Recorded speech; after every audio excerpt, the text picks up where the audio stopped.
Arya, vous êtes patron de chaîne, mais vous êtes aussi le petit-fils de l'ancien Premier ministre, Pridi Banomyang, l'un des pères fondateurs de la monarchie constitutionnelle, mais il a dû s'exiler en France. Racontez-nous cette histoire.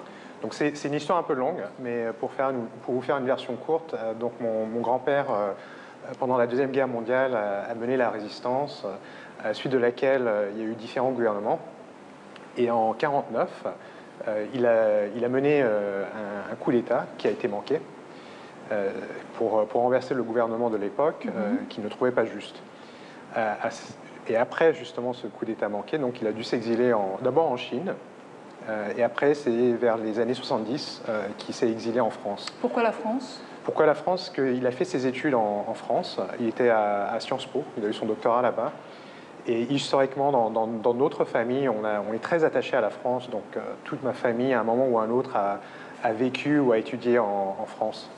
Alors, vous-même, vous êtes né en France, oui, moi, je suis vous né en avez France. grandi en France, vous avez fait vos études en France. Alors, pourquoi faire le choix de revenir en Thaïlande? C'est un héritage, on va dire, culturel. C'est un héritage que j'ai eu de mon grand-père. Rien à voir avec la politique du tout. Mais il m'a passé en quelque sorte son amour pour la Thaïlande et j'ai toujours su depuis mon enfance que je rentrerai en Thaïlande à un moment donné. Et qu'est-ce que vous a apporté la France, sa culture, comparée à la culture thaï? En fait, c'est pas vraiment une comparaison, c'est plutôt un mélange des deux cultures qui m'a donné un avantage sur une scène, on va dire, internationale, parce que j'ai vécu en France, en Angleterre, en Roumanie, puis en Thaïlande. Donc le cachet, je veux dire le cachet français m'a beaucoup aidé à me différencier par rapport à d'autres personnes pour différents postes.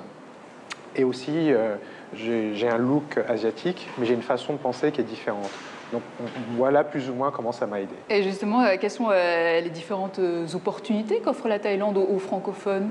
Oui, donc il faut savoir qu'il y a une très forte communauté française en Thaïlande, à Bangkok et partout en Thaïlande, dans différents domaines, finalement la gastronomie, l'hôtellerie, beaucoup de sociétés françaises qui sont implantées aussi en Thaïlande.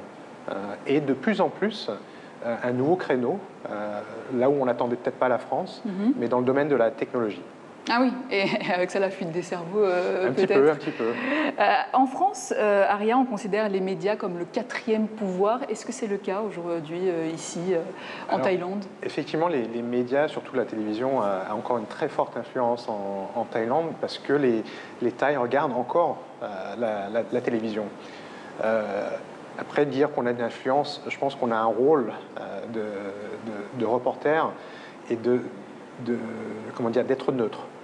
On essaie de ne pas prendre parti, et surtout dans un climat politique comme la Thaïlande, où des fois les débats sont très polarisés. Merci Arya.